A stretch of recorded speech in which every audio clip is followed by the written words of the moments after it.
Mark Johnson, coming from the 2012 Forrester Customer Experience Forum. I'm sitting with Alex Sion from SapientNitro.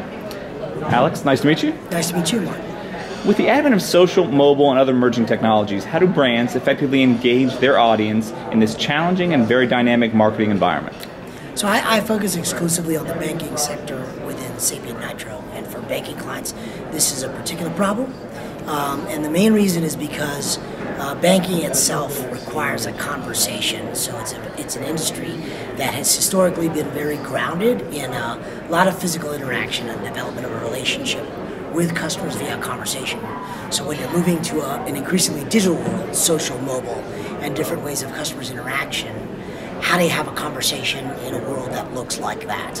And so this is a very big top-of-mind issue across the entire marketing sector for banking. And I've got to say that many of our clients are struggling with this particular problem of how do you translate kind of traditional brand tactics to an element where essentially that you need to drive a deeper level of engagement.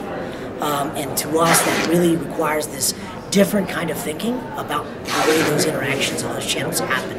It's got to be a much more of a conversational tone across multiple channels, not necessarily blasting messages or brand concepts at customers through those channels, but really driving customers through a logical progression across channels. As a follow-up to that question, banking traditionally has been very top-down directed.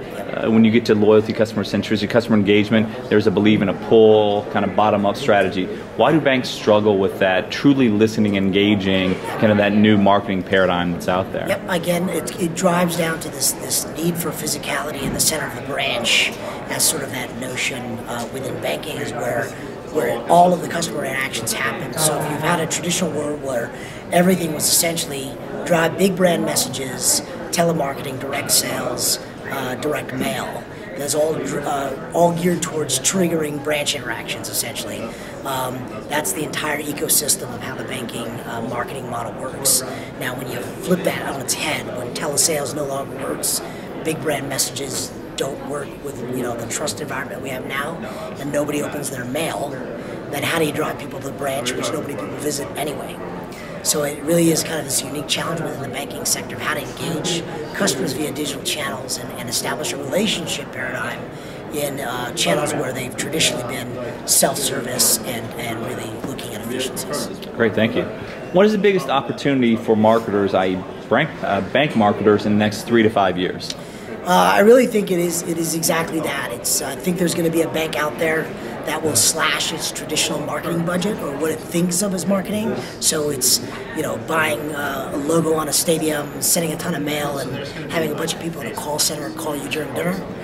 The traditional marketing spend, someone will slash that by 90%. They'll switch completely over to digital, and they'll actually find that they increase customer acquisition and increase customer engagement, much to their counterintuitive thinking. And I think that's what you're going to see in the banking space is a wholesale shift in the way that happens. Great. Thank you very much. Yep.